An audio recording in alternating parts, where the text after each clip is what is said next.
ठाण्यात ring metro प्रकल्पाच्या कामाला सुरुवात झाली असून घोडबंदर भागात भरवस्तीत स्थानक उभं राहणार असल्यानं वाहतूक कोंडीची समस्या सुटण्याऐवजी नागरिकांची कोंडी होणार असल्याच्या तक्रारी वाढू लागल्यात. यावर शासकीय विश्रामगृहात झालेल्या संयुक्त बैठकीत आमदार संजय केळकर यांनी प्रत्यक्ष पाहणी करून योग्य मार्ग काढण्याच्या सूचना मेट्रो अधिकाऱ्यांना केल्या आहेत.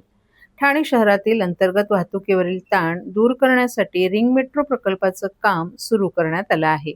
केंद्र आणि राज्य शासनाच्या मदतीने होणाऱ्या या प्रकल्पासाठी 12,000 कोटी रुपयांच्या खर्चाला मान्यता देण्यात आली आहे. टेंडर प्रक्रिया पूर्ण झाली असून पुढील कामही लवकरच सुरू होणार आहेत. या प्रकल्पाचा मार्ग 29 किलोमीटर असून काही मार्ग जमिनीखालून तर काही जमिनीवरून असणार आहेत.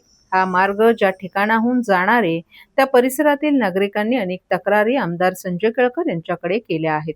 त्या अनुषंगानं केळकर यांनी शासकीय विश्रामगृहात संयुक्त बैठकीचं आयोजन केलं होतं. यावेळी हिरानंदानी मेडोज, रोडाज, ऋतू इस्टेट, हिरानंदानी इस्टेट आदी भागातील रहिवाशांचे प्रतिनिधी, मेट्रोचे व्यवस्थापकीय संचालक आणि ठाणे शहरातील प्रकल्पाचे मुख्य अधिकारीही उपस्थित होते.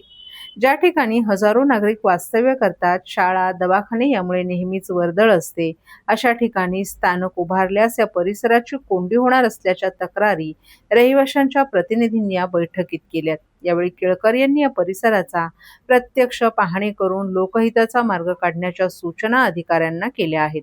या बैठकीत अनेक आक्षेपांवर चर्चा करण्यात आली आहे. त्यानुसार लवकरच प्रत्यक्ष पाहणी करून यातून मार्ग काढण्यात येईल असं अधिकाऱ्यांनी सांगितलं.